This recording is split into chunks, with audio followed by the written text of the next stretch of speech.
رسول کریم اما بعد اعوذ باللہ من الشیطان الرجیم بسم اللہ الرحمن الرحیم انک لعلی خلق عظیم صدق اللہ العظیم۔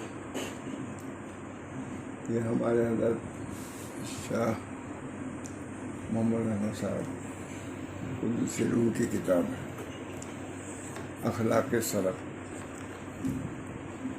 حضرت کی بہت خواہش تھی کہ اس کتاب کا خلاصہ آ جائے، چنانچہ ہم لوگ سے اس کا اظہار کیا۔ تنبیہ المقتدین ترجمہ حضرت کے پاس تھا، ماشاء اللہ عمر صاحب نے اس کا کیا، حضرت کو بہت پسند آئی، لوگوں بھی پسند آئی، لوگوں نے بہت قبول کیا۔ اخلاق سلف سب کتابیں رہتی ہیں، تو بہت دنوں کے بعد میں نے دیکھا، میں نے کہا کہ تو ہم چھوڑے ہی ہوئے ہیں، تو سنا چکا ہوں کئی مرتبہ، آج پھر میں نے چاہا کہ آج اس کو سنا سامنے رہتی ہے۔ بسم اللہ۔ سلف صالحین کے اخلاق میں سے ایک یہ ہے کہ دوستوں کے حالات اکثر دریافت کرتے رہتے ہیں۔ یہ بھی بہت خاص بات ہے۔ مثلا سلف صالحین کے اخلاق میں سے یہ بات ہے کہ دوستوں کے حالات اکثر دریافت کرتے رہتے ہیں، یوں ہی بیکار نہیں بلکہ تاکہ ان کو کھانے، کپڑے، نقود، ادائے قرض وغیرہ امور میں امداد کرتے رہیں۔ اس لیے بولتے ہیں ہو سکتا ہے کہ ہمارا دوست پریشان ہو، ہم کو اس کی اطلاع بھی نہ ہو، تو اس لیے وہ پوچھتے تھے تاکہ اگر کوئی ضرورت سمجھ میں آئے تو اس کو ہم پوری کریں۔ یہ بھی اس میں شمار کیا ہے اخلاق میں۔ دوستوں کے حالات اکثر دریافت کرتے رہتے، یوں ہی بیکار نہیں بلکہ تاکہ ان کو کھانے، کپڑے، نقود، ادائے قرض وغیرہ امور میں امداد کرتے رہیں، لیکن اب یہ خصلت کر عدم ہو گئی ہے۔ یہ بھی علامہ شعرانی ہے، 11ویں صدی کے ہیں۔ اس زمانے میں کل عدم تھی تو اس زمانے میں اس کا وجود ہے۔ پرسوں شکایت کرتے آپ نے کہ اتنی مصیبت ہے، کوئی پوچھنے والا نہیں۔ دل درد مند ہونا چاہیے۔ اخبار بھی تو اسی لیے دیکھنا چاہیے تاکہ ایسی پریشانیاں دیکھ کے کم سے کم دعا تو کر دے۔ دل درد مند، اس کا بھی ثواب ملے گا۔ حدیثوں میں آتا ہے کہ اگر مشرق کے مسلمان کو یا مغرب کوئی مصیبت آ گئی تو مغرب کے مسلمان کو درد مند ہونا چاہیے۔ یہ حقوق ہیں، ایک دوسرے کے حقوق۔ میں حضرت شاہ محمد رحمت صاحب کے بھی جاتا تھا، ماشاء اللہ کے زمانے ہی میں، بلکہ حضرت اکثر حضرت جیب میں نہیں رکھتے تھے، جتنا ماں محمد رحمت صاحب جیب میں سب چیز رکھتے تھے، حضرت بالکل برعکس، دونوں پیر ہمارے دونوں برعکس، وہ جیب میں کچھ نہیں رکھتے تھے، یہ جیب میں سب کچھ رکھتے تھے، اتنا یہ یا اللہ دونوں سے نباہ۔ حضرت کو تعویذ لکھنے سے ذرا بھی مناسبت نہیں ہے، حضرت کو تعویذ لکھنے سے پوری مناسبت، 20 30 سے لکھتے رہے چلے جاتے۔ محمد احمد صاحب حضرت فرماتے ہیں مجھ کو یہ اشارہ، اتنا بڑا تعویذ لکھنا موت ہے، موت۔ 20 خط لکھ دیتے تھے اصلاحی۔ الحمدللہ ابھی میں ایک خطوط لکھے، اب وہ ہے جس کے یہاں رہتا ہے 2-3 دن سے تھا خط میں، گھبراہٹ ہو گئی ہے ہماری طبیعت، کتنی دیر تک لکھا، خالی الحمدللہ لکھنے میں بھی قریب آدھا گھنٹہ ہو گیا۔ میں کہا نہیں، سو رہا۔ حضرت کے یہاں خطوط کے جوابات کا اہتمام بہت تھا۔ پہلے خطوط آتے تھے ہمارا، اب کبھی 12 بجے رات میں آیا، کبھی سفر سے اور بھی خطوط دیکھتا تھا، کبھی 20 25 30 40 ایسے رہتے تھے۔ آتے ہی اب خط پوچھتے تھے، اسی وقت لکھنا شروع، رات ہی میں لکھنا شروع کر دیتا تھا۔ وہ انتظار کرتا ہوگا، میرے ذہن میں یہ آتا تھا یہ خط کچھ نہیں، خط والا کچھ سب کچھ ہے، انتظار کرتا بہت خطوط۔ ہمارے تمہارے شاہ رسول اللہ صلی اللہ علیہ مجلس سے اٹھتے تھے تو ان کی جیب میں تو کچھ رہتا نہیں، اٹھتے تھے تکیہ کے نیچے دیکھتے تھے روپیہ ہے تو عموماً 10 روپیہ کہتے تھے محمد احمد صاحب کو دے دو، ہدیہ دے دو۔ میں جاتا تھا تو مولانا پہنچ جاتے تھے وہاں صابری مندر جاتا تھا، دیتا تھا، بہت خوش ہوتے تھے، کہتے تھے حضرت کی محبت، بہت خوش ہوتے تھے۔ 10 روپیہ بہت، لیکن دیتے تھے ہمیشہ ہدیہ۔ کہاں ادا ایک سلسلہ تھا، ادھر حضرت امام محمد احمد صاحب نے فرمایا بڑے دل سے کہ مولانا سبھی کو خطاب کیا مجھے نے، اب تو رسم اخلاق بھی ختم ہو رہا ہے، یعنی اصلی اخلاق جو قلب سے جس کا تعلق ہے وہ تو رہے نہیں، یعنی رسمی اور سرسری جو اخلاق وہ بھی ختم ہوئے، کوئی کسی کو پوچھنے والا بھی نہیں کہ بھائی طبیعت کیسی ہے، حال کیسا ہے۔ یہ میں سچ کہتا ہوں، اس کا مجھے کل پر میرے اثر پڑا۔ مولانا کے اعتقاد کا سب سے بڑا درجہ میرا یہ جملہ ہوا، یہ شخص صاحب مسئلہ ہے، دل صاحب دل ہے۔ اس کو اتنا درد سے اتنا کہا کہ مولانا اصلی اخلاق قلبی اس کا تو پتہ ہی نہیں ہے، رسمی اخلاق جو ظاہری اخلاق ہے کہ کسی موقع پر پوچھ لینا کیسی طبیعت ہے، یہ بھی ختم ہو رہا ہے۔ بہت اللہ کا شکر ہے، مولانا کی طبیعت ایسی ہی تھی، یہ دیکھیے یہ فرما رہے ہیں، ہمیشہ پوچھتے تھے ہم لوگ سے، ہاں ٹھیک ہے مولانا ٹھیک ہے، معلوم ہوتا ہے فوراً گھر میں بیمار ہے، خیر وہ سب کیا بتاؤ۔ چلیے، ہاں سلف صالحین کے اخلاق میں سے ایک یہ ہے کہ دوستوں کے حالات اکثر دریافت کرتے رہتے ہیں، یوں ہی بیکار نہیں بلکہ تاکہ ان کو کھانے، کپڑے، نقود، ادائے قرض وغیرہ امور میں امداد کرتے رہے، اس لیے پوچھتے تھے۔ لیکن اب یہ خصلت کل عدم ہو گئی ہے، خود علامہ شارانی لکھ رہے ہیں، 11ویں صدی کے ہیں، بلکہ لوگ اس کے برخلاف چل رہے ہیں۔ اکثر دفعہ لوگ اپنے دوست سے پوچھتے ہیں کہ تم کیسے ہو، تو وہ جواباً کہتا ہے میں اچھا ہوں الحمدللہ، اور اصل حقیقت مخفی رکھتا ہے، الحمدللہ کہہ دیا، کیونکہ اسے معلوم ہے کہ میرے دوست کو میرا غم نہیں ہے۔ دوست کا حال دریافت کرنا بھی ایک کلمہ ہے جس کی عادت سی ہو گئی ہے، کیسے ہو ٹھیک ہے، اس زمانے میں اس کا کچھ نتیجہ نہیں۔ چنانچہ دیکھنے میں آتا ہے کہ لوگ چلتے چلتے دوست کے حالات دریافت کرتے ہیں اور جواب کا انتظار بھی نہیں کرتے، آگے بڑھ جاتے ہیں، کیسے ہو اچھے آگے بڑھ۔ یہ اس زمانے کی ترجمانی کر رہے ہیں،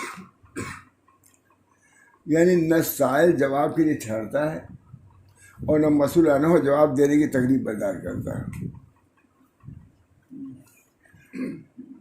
اسی بات سے حضرت علی الخواص فرماتے ہیں کہ تم اپنے دوست کی امداد یا اس کے غم کی برداشت یا اس کے لیے دعا کرنا نہیں چاہتے تو دوست سے اس کی حالت ہرگز دریافت نہ کرو، کیونکہ یہ منافقت ہے۔ یہ سوچ کے پوچھو کہ اگر اس کو کوئی ضرورت ہوگی تو پوری کریں گی۔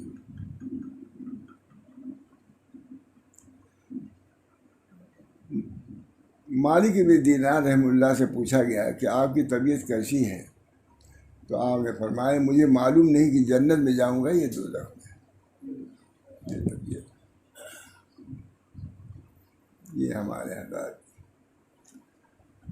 ایسا ہی امام شافعی رحمہ اللہ سے سوال ہوا کہ آپ کا مزاج کیسا ہے، تو آپ نے فرمایا اللہ تعالیٰ کا رزق کھاتا ہوں اور اس کا شکر ادا نہیں کرتا۔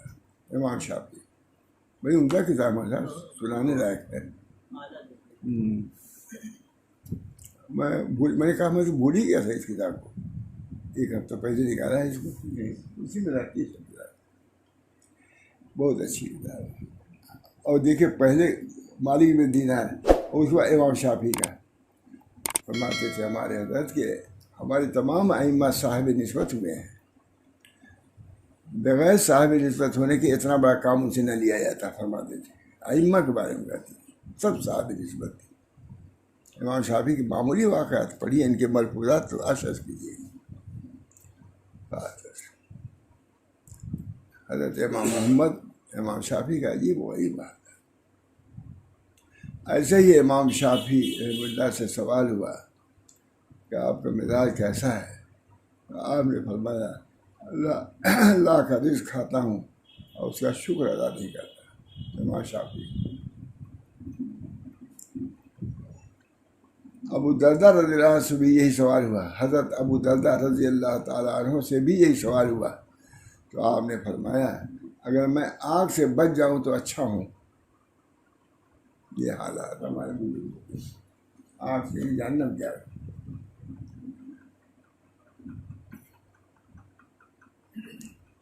ایک دفعہ مالک بن دینار رحمہ اللہ سے یہی سوال ہوا تو انہوں نے کہا میری عمر کم ہوتی جا رہی ہے.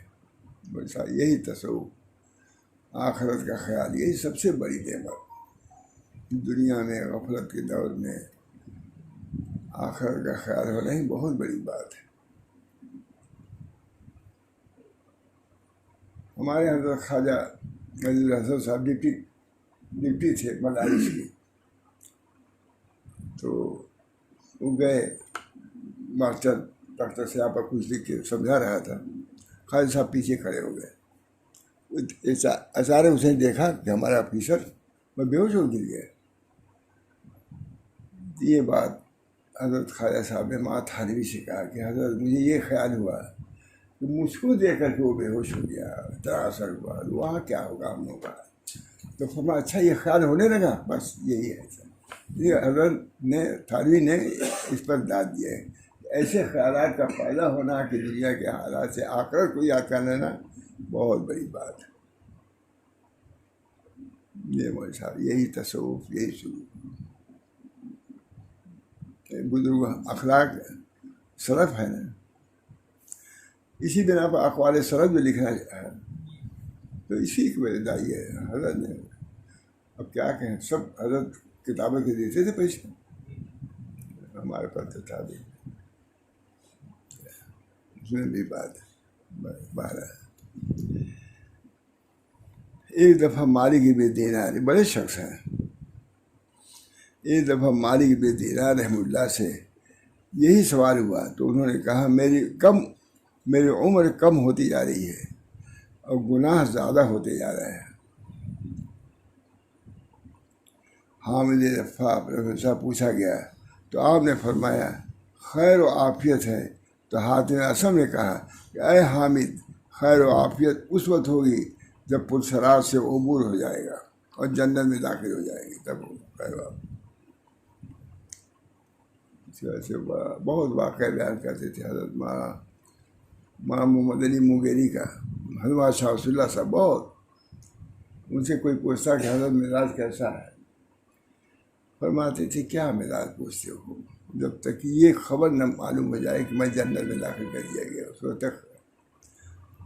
حضرت فروغ کہتے تھے چونکہ ایمان بین الخوف ہو لے جائے. محمد علی صاحب کا نام لے کے بہت فرمایا، محمد علی مغیری یہ فرماتے تھے. ہمارے حضرت نام لیتے تھے. اللہ تعالیٰ ہم سب لوگوں کو ان اخلاق سے متصف فرمائے.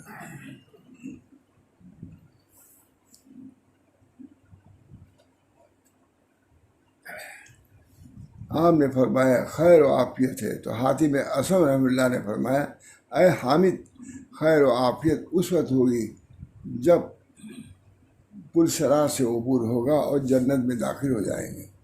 تو حامد نے کہا کہ آپ نے ٹھیک کہا، اے دوست ان باتوں کو نگاہ رکھ. ٹھیک کہا. سلف صالحین کے اخلاق میں سے ایک یہ ہے کہ شیطان کی جنگ سے باز نہ آتے، سب ایک سے ایک اور نہ اس کے فریب اور اس کے گھاتوں کی تلاش میں سستی کرتے، متنبہ رہتے کہاں تو شیطان ہم کو دھوکہ دے دے گا. تو سلسلہ منازعہ چلی جا رہی ہے، ختم تھوڑی نہیں، تاخیر وقت تک رہے گی. اندری رامی خراش و می تراش، بہت مشہور شعر ہے. اندری رامی خراش و می تراش، تا دم آخر دم فارغ مباش. خراش و تراش تو لگے کہیں پہ اطمینان نہیں. اندری رامی خراش و می تراش، تا دم آخر دم فارغ مباش. اشارہ پڑھتے رہتے تھے حضرت اندر ہی جامی خود حضرت کا حال یہی تھا، مذہب ڈرتے ہی رہتے تھے۔ اب حضرت کا انداز الگ تھا، اب یہ نہیں کہ رونا دھونا سامنے یہ، لیکن روتے ہی رہتے تھے دل میں، کبھی غافل نہیں ہوتی تھی۔ اللہ تعالیٰ حضرت کی مغفرت فرمائے، درجات کو بلند فرمائے۔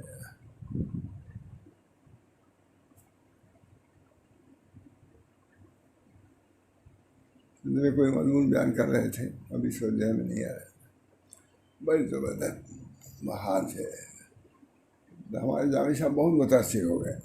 کہا کہ حضرت یہ سمجھا کہ آپ چاہتے ہیں کہ ہم سب لوگوں کو جنت میں اب داخل ہی کر دیں، کوئی ایسی بات ہے، بہت حضرت خوش ہوئی اس بات، یہ ایسے انداز سے بیان کر رہے تھے کہ جیسے آخرت کو پیش نظر۔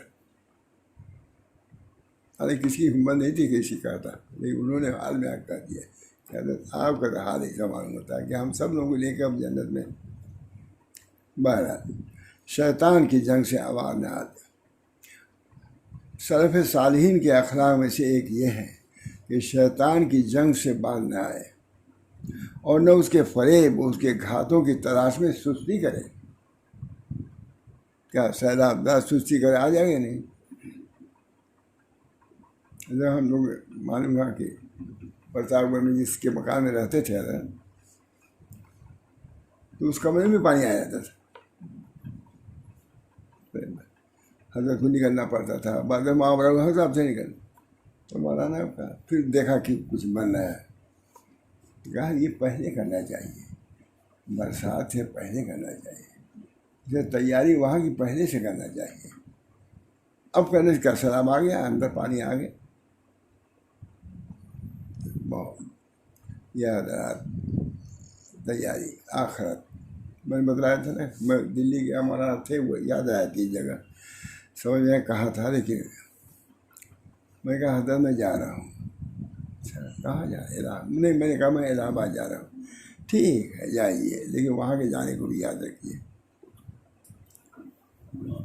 اللہ تعالیٰ ان کی اس نصیحت کی بھی جزا دے۔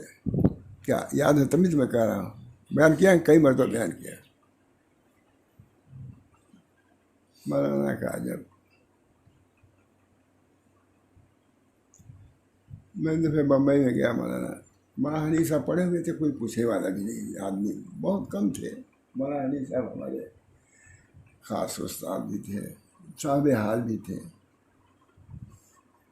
تھے کہیں معلوم ہے کہ فلاں جگہ ہے وہ، تو میں گیا، مجھ سے کوئی نہیں تھا اس وقت، ان کے پاس کوئی نہیں تھا، شاید کوئی رہا ہو، میں نے دیکھا۔ انہوں نے آخرت پر ایسا بیان کیا مولانا کہ مجھے قدر ہو گئی۔ میں نے آ کے بیان کیا، میں نے آخرت پر ایسا بیان نہیں سنا تھا، صرف میں اور وہ ہمارے استاد۔ اس وقت مجھے ان کی بڑی قدر ہوئی، یقین میں چل، وہ اچھا ہوا چلا گیا، اتنی قدر ان کی نہیں تھی جتنا اس وقت مجھے قدر ہوئی کہ وہ آخرت ان کو اتنی پیش نظر، اور میرے لیے انہوں نے کیا بیان، تو میرے لیے کیا انہوں نے، حال تو ان کا تھا لیکن بات تو مخاطب میں تھا۔ یہ بہت بہت اثر ہوا مجھے، اللہ ان کو جزائے خیر۔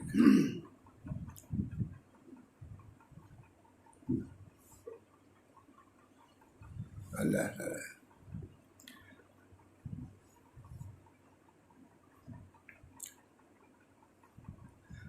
سلف صالحین کے اخلاق میں سے ایک یہ ہے کہ شیطان کی جنگ سے باز نہ آتے اور نہ اس کے فریب، اس کے گھاتوں کی تلاش میں سستی کرتے۔ کہاں سے وہ ہلاک کرے گا بتا دیجیے، اس کی کیا مثال دی جائے، سنی لیجیے، یہ بڑی بات ہے۔ اس خسرت سے آج کل اکثر لوگ غافل، چاہتے تو یوں کہ جیسے شیطان ہمیں دھوکہ دینے سے غافل نہیں ہوتا، ہمیں بھی اس سے غافل نہیں ہونا چاہیے۔ چاہیے تو یہ تھی، جو دشمن تمہارا غافل نہیں ہے تو تم کیسے غافل ہو گئے؟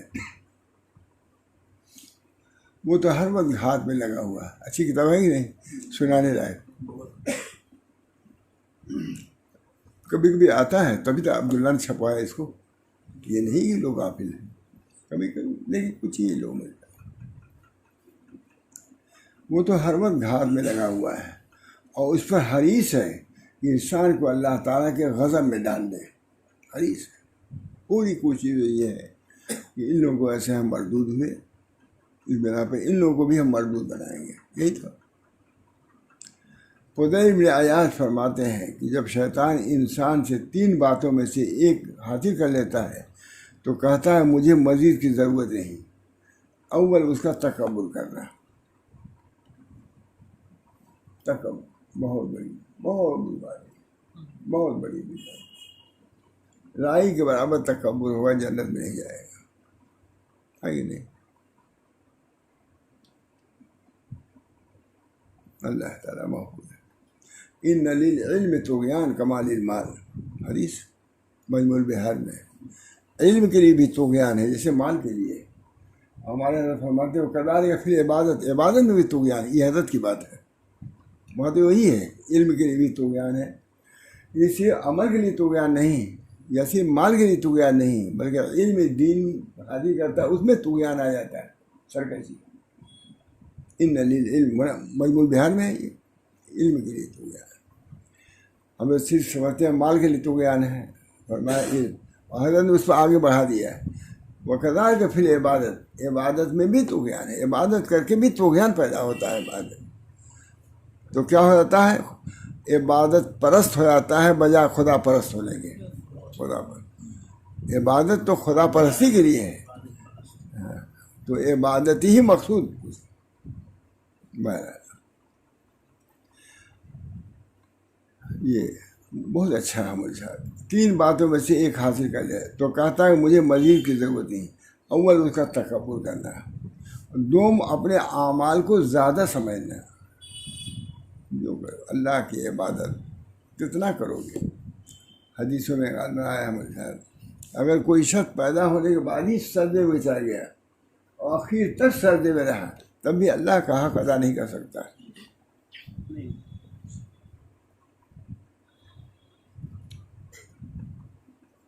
دوم اپنے اعمال کو زیادہ سمجھنا۔ کیا فرماتے تھے امام شاہ صلی اللہ علیہ وسلم، کیا ہے 100 مرتبہ سبحان اللہ کہہ لیتے ہو تو تکبر کرتے ہو؟ فرماتے تھے کہ لاکھوں لاکھ سال سے فرشتے سبحان اللہ کہہ رہے ہیں، تمہاری سبحان اللہ کہنے کی کیا وقت ہے؟ اس وجہ سے اللہ کا شکر ادا کرو، جو کر رہے ہو تکبر نہ کرو۔ ماشاء اللہ تک بات ماں محمد عمر صاحب کہتے تھے کہ کہو تلخ دوا کھا کر کے یا پی کر کے کوئی تکبر کرتا ہے؟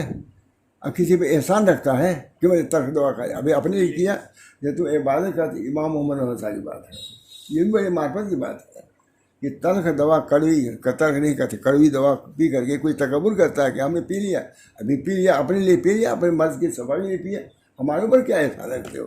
یا اگر تم نے عبادت کیا، اللہ کی اطاعت کیا، اپنے لیے کیا، ہمارے اوپر کیا احسان رکھتا ہے تم؟ اچھی بات ہے، سمجھ گیا نا؟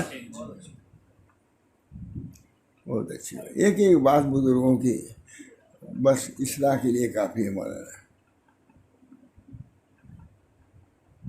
بہت مثال دیتے تھے آپ سب، کیلا لے آؤ، دیکھ لے آؤ۔ لوگ کہتے ہیں کہ ظاہر کی ضرورت نہیں ہے۔ حضور اکرم صلی اللہ علیہ وسلم کیا دعا فرمایا؟ اللہم اجعل سریرتی خیرا من علانیتی وجعل علانیتی صالحہ، ہے کہ نہیں؟ حدیث دعا ہے، اللہم اجعل سریرتی خیرا من علانیتی وجعل علانیتی۔ یہ حضور کی دعا کتنی جامع دعا ہے مول صاحب۔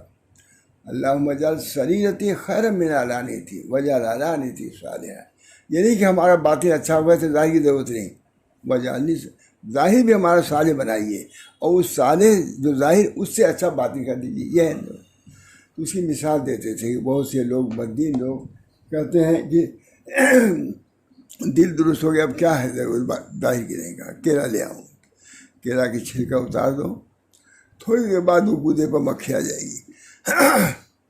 اس چھلکے سے اس باطن کی حفاظت ہے، اس باطن کی حفاظت کے لیے اس چھلکے کی ضرورت ہے کیلے کی۔ اسی طریقے سے اگر کسی باطن کرتے رہے ظاہر نہیں، گمراہ ہو جاؤ گے۔ محمد عمر، ہاں وہ بھی مطلب بالکل۔ ایک صاحب نے پوچھا ہم سے، اس زمانے میں بڑی سب بات تھی نا، کہ آپ نے امام محمد احمد صاحب سے کیا کیا نئی چیز پائی؟ میں نے کہا جو حضرت کو پایا وہی ان کو پایا، بس یہی چیز دے گی، کوئی فرق نہیں پایا میں نے، کہنے کا طرز ہے۔ اب وہ ان کا جلالی کسی کو ڈانٹ ووٹ دیتے تھے، وہاں ڈانٹتے بھی نہیں لیکن کہتے سب کچھ ہے، سب کچھ کہتے، کوئی چھوڑتے نہیں تھے، چاہے ہم ہوں یا وہ، کہتے رہتے، سچ کہتا ہوں کہتے تھے، ہم سمجھ جاتے تھے یہ کہہ رہے اس لیے، اب وہ تو بڑبڑا کہہ دیتے تھے، اب ہم نے سے کیا ان کو ڈکیا دیا کر دیا، یہ سب نہیں کرتے تھے لیکن کہتے سب تھے، پوری تعلیم تک اصلاح باطن کی چلیے خیر۔ اس کتاب کو پسند کرنا یہی بڑی بات ہے، اصرار سے کیا ہے، ہم لوگ نہیں کر رہے تھے۔ سوم اپنے گناہ کو بھول جانا، یہ بھی ہے، تینوں بات دیکھیے، مجھے مریض تکبر کرنا، چاہے مال پر تکبر ہو، چاہے جہاں پر تکبر ہو، چاہے عبادت پر تکبر ہو، چاہے اپنے نفسوں پر تکبر ہو، کچھ بھی تکبر برا، کسی چیز کو تکبر برا ہے۔ اپنے اعمال کو زیادہ سمجھنا، حضرت کی مثال صبح ہے، سوم اپنے گناہ کو بھول جانا، یہ بھی ہے، گناہ کیا بھول گیا۔ ایک رواج میں 4 باتیں آئی ہیں، پیٹ بھر کر کھانا، اور یہ سب کی جڑ ہے، کھا لیا خالی رکھو سنت کے مطابق، کیونکہ باقی تینوں اسی سے پیدا ہوتی ہیں، لیجیے یہ بھی ہے۔ بہت بعض لوگ کہتے ہیں کہ بزرگوں نے کم سونا کم کھانا معاف کر دیا، کہتے ہیں تمہیں کہا کم سونا کھانے کے، خالی سونا ہی تھوڑا کر دیا ہے، سونا خالی کھانے بس، کم کھانا ہے نا، نہ کم نہ چھوڑنا ہے نہ بہت زیادہ کھانا ہے، دونوں کے درمیان میں رہنا ہے۔ سونا بھی ہے، کم سونا اس طرح 6 گھنٹے اگر ڈاکٹر کہتا ہے، تب یہ نہیں کہ اب کہا خوب سو تو اب 10 گھنٹہ 15 گھنٹہ، ارے بہت سوتے ہیں لوگ، مارو صبح سے زور بہت تک سوتے ہیں، بہت سے لوگ سوتے رہتے ہیں، کہتے ہیں سونے میں وقت اپنا نکال رہا ہوں، لفظ ہے ادھر کا، ہم ایسے لفظ نہیں بولتے لیکن بہرحال مروی ہے کہ شیطان بشکل انسان حضرت جنید رحمہ اللہ کے پاس آیا، گدڑی پہنے ہوئے، گلے میں تسبیح، خدمتگاروں کی طرح کمر باندھے ہوئے آپ کے پاس آج کا عرض کرنے لگا، حضرت آپ کی خدمت میں رہنا چاہتا ہوں، شاید میں آپ کی برکات حاصل کر سکوں۔ شیطان چنانچہ وہ آپ کی خدمت میں رہا اور کوئی 20 سال تک وضو وغیرہ کراتا رہا، لیکن آپ کو بہکانے کا کوئی موقع اس کو نہیں ملا۔ جب جانے لگا تو آپ سے دریافت کرنے لگا، کیا آپ نے مجھے پہچان لیا ہے؟ آپ نے فرمایا، میں نے تجھے آتے ہی پہچان لیا تھا کہ شیطان تم اور خدمت کر رہا تھا، تو شیطان ہے۔ کہنے لگا، آپ سب ثابت قدم میں نے کسی کو نہیں دیکھا، کوئی سنت مستحب بھی فوت نہیں ہوا۔ آپ نے فرمایا، دور ہو اے ملعون، تو چاہتا کہ کوئی ایسی بات پیدا کیے بغیر نہ جائے جس سے میرا دین خراب ہو، یہ بھی تمہارے یہ بھی جس سے میرا دین خراب ہو، یعنی مجھے عجب اور خود پسندی میں ڈال دینا چاہتا ہے۔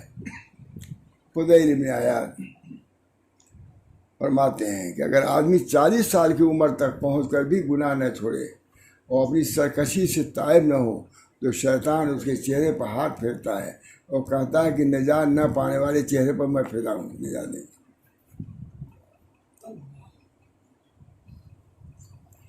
میں کہتا ہوں اسی کی تائید کرتی ہے وہ حدیث جو طبرانی نے مرفوعاً نقل کی ہے کہ جو شخص 40 سال کی عمر کو پہنچے اور اس کے حسنات سیئات پر غالب نہ ہوں تو وہ اپنی جگہ دوزخ میں بنا لے۔ حدیث محمد ابن سیرین رحمہ اللہ فرماتے ہیں کہ آدمی کا اپنے کو لوگوں سے ممتاز دیکھنے سے بڑھ کر شیطان کا فریب کوئی نہیں ہے،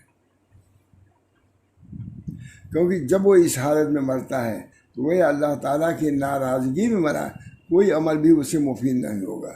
اپنے کو بہتر، کون کیسا ہے تم کو کیا معلوم، اپنے کو بہتر کیجیے۔ حبیب اعظمی رحمۃ اللہ فرماتے ہیں کہ اگر اللہ سبحانہ وتعالیٰ نے مجھے اپنے سامنے کھڑا کر کے یہ حکم دیا کہ ایک سجدہ لا جس میں نفس اور شیطان کا حصہ نہ ہو تو تجھے میں جنت میں داخل کروں گا، تو میں عرض کروں گا کہ اے پروردگار مجھے ایسا سجدہ نصیب نہیں ہوا۔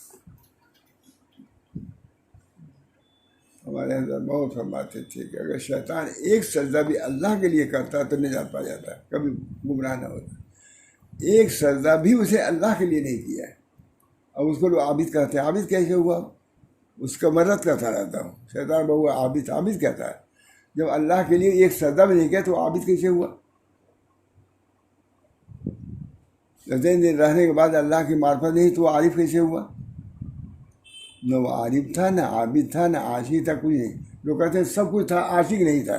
میں نے کہا وہ اپنی ذوق سے ہی کہتے ہیں، میں کہتا نہ عابد تھا، نہ عارف تھا، نہ عالم تھا، کچھ نہیں تھا۔ بےہودہ بکواس کرنے والا تھا، نس پر ناز کرنے والا ہے۔ صابر الرحمانی بہت لکھتے ہیں، کہتے ہیں ناز کے لباس میں اکڑ کے وہ چلتا تھا، لیکن اس بیچارے نے یہ نہیں سمجھا کہ یہ ہماری ذلت کا، ہماری تباہی کا ہی سبب بنے گا۔ بہت اچھا لکھا مجھے، ان کو یاد ہے۔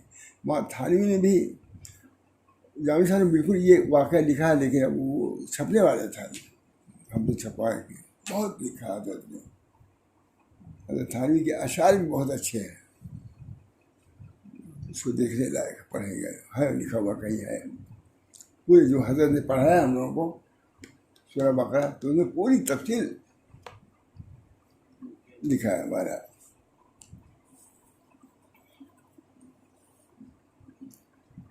اللہ مجھے اپنے سامنے کھڑا کر کے یہ حکم دیا کہ ایک سجدہ لا جس میں نفس اور شیطان کا حصہ نہ ہو تو تجھے میں جنت میں داخل کروں گا، تو میں عرض کروں گا کہ اے پروردگار مجھے ایسا سجدہ نصیب نہیں ہوا۔ جتنے سجدے کی عبادت شرمی نے بھی لکھا، عبادتیں ریائی کی بنا پر کیا اسے، خلیفۃ الارض بننے کے لیے اس نے کیا، کوئی سجدہ کارآمد نہیں ہوا۔ سو اے دوست آگاہ ہو جاؤ،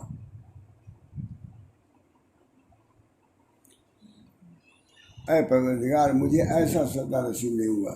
سو اے دوست آگاہ ہو جا اور یہ خیال نہ کر کہ شیطان نے تیرا پیچھا چھوڑ دیا ہے، اگرچہ تو برابر عبادت میں لگا ہو، بلکہ اپنی عبادت میں بھی غور کر اور کوشش سے دیکھ اس میں کوئی خلل تو نہیں واقع ہو رہا ہے۔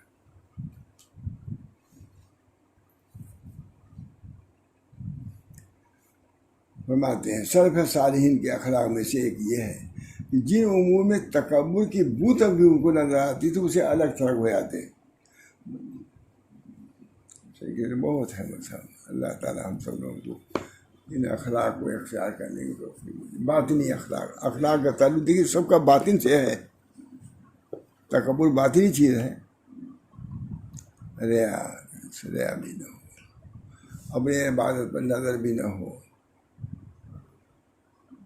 یہ عبادت پر نظر۔ سے خواجہ محمد معصوم کہتے ہیں کہ ہر شخص کا ایک وقت ہونا چاہیے جس میں اپنے زلات اور اپنے تقصیرات کا مراقبہ کیا جائے۔ زلات، لغزشیں کیا ہو رہی ہیں، کمیاں کیا ہیں، اس سے فائدہ تم ہوگا۔ خوبیوں کے استعداد سے تمہارا کوئی فائدہ نہیں ہے، کمالات کے استعداد سے تمہارا کوئی فائدہ نہیں، کیونکہ باکمال تو وہ موجود ہو، دیکھ رہا ہے ان کے یہاں۔ تو اپنی ذلت کو پیش کرو گے تو وہ پسند ہوگی۔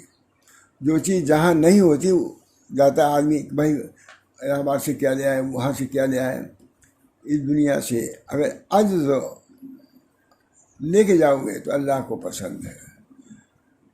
انانیت تو وہاں موجود ہے، انا متکبر، میں ہوں سب کچھ، اب تم بھی لے کے جاؤ تو کیا قدر ہوگی وہاں تواضع۔ حضرت ابوبکر صدیق فرماتے ہیں کہ اچھا ہوا کہ اللہ کے ہاں عاجزی لے جانے کو پسند کیا گیا ہے، اگر اللہ کے ہاں غنا لے جاتے تو میں کہاں سے لاتا۔ اب دیکھیے وہ یہ کہہ رہے ہیں عاجزی تو ہر شخص اختیار کر سکتا ہے، چاہے وہ نبی ہو، انا العاجز انا المنکسر ہو، نبی بھی کر سکتا ہے، ولی بھی کر سکتا ہے۔ مگر اللہ تعالیٰ ہم سب لوگوں کو اخلاقی درویشوں کے اختیار کرنے کی توفیق مرحمت فرمائے، اور اللہ تعالیٰ اپنے انانیت سے، خود بینی سے، نکلنے کی توفیق محمود فرمائے. دعا کیجیے. اللہم صلی اللہ وسلم. اللہ تعالیٰ ہمارے حضرت محمد رحمۃ اللہ علیہ سے بہت فرماتے تھے تنہائی میں کہ مولانا میں چاہتا ہوں کہ کچھ ہو جائے تاکہ مجھ کو ثواب ملے. بڑے انداز سے کہتے تھے. اللہ تعالیٰ حضرت کو اس سنانے کا بھی ثواب عطا فرمائے اور ان کی روح کو خوش فرما دے. اور جتنی قدر کرنی تھی تندور نہیں کیا، لیکن اللہ تعالیٰ ان کی تعلیمات کو جاری رکھنے سے ان کو خوش کر دے. ربنا تقبل منا انک انت السمیع العلیم برحمتک یا ارحم الراحمین.